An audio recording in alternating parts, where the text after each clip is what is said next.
Dans Illustrator, nous avons tout un panneau pour organiser nos plans de travail. Je vais donc l'ouvrir en allant dans Fenêtre, et cliquer sur Plan de travail.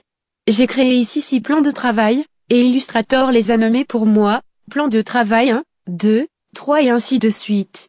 Mais ce n'est pas la meilleure façon de nommer les plans de travail, surtout si je dois les exporter. Parce qu'Illustrator se base sur les plans de travail pour nommer les fichiers. Et donc, je vais renommer mes plans de travail. Et pour cela je double-clique sur le nom du plan de travail à renommer et j'entre le nouveau nom.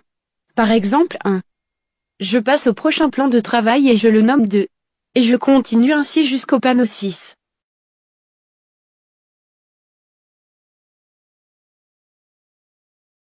Si je veux maintenant exporter mes plans de travail comme des images PNG par exemple, le premier sera 1.png, le deuxième 2.png, 3.png et ainsi de suite.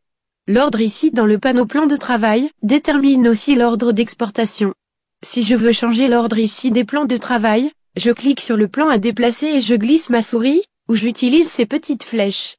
Vous remarquerez que rien n'a changé à l'écran, et que c'est juste pour mon organisation personnelle. Si je vais au menu local, nous avons quelques commandes ici, comme créer, dupliquer ou supprimer un plan de travail, mais ce qui nous intéresse le plus dans cette vidéo, est cette toute dernière commande, réorganiser tous les plans de travail. Si je clique dessus, cette fenêtre s'ouvre, et nous pouvons maintenant utiliser ces différentes options pour mieux présenter nos plans de travail. Notez qu'il est possible d'accéder à cette même fenêtre en cliquant aussi sur ce raccourci. Dans cette fenêtre, je choisis organiser par colonne et je clique sur OK. Vous remarquerez que nos plans de travail sont rangés maintenant en une seule colonne, suivant l'ordre ici dans le panneau plan de travail. Je retourne à cette fenêtre, et je clique cette fois-ci sur organiser par rangée. Je change l'ordre de disposition, et je choisis un espacement de 50 pixels. Nos plans de travail sont maintenant en ligne classée de droite à gauche, avec cet espacement, plus grand que le précédent, qui était de 20 pixels. Et nous avons aussi ces deux icônes, grille par rangée, ou par colonne. Si je choisis la grille par rangée, je dois préciser le nombre de colonnes voulues.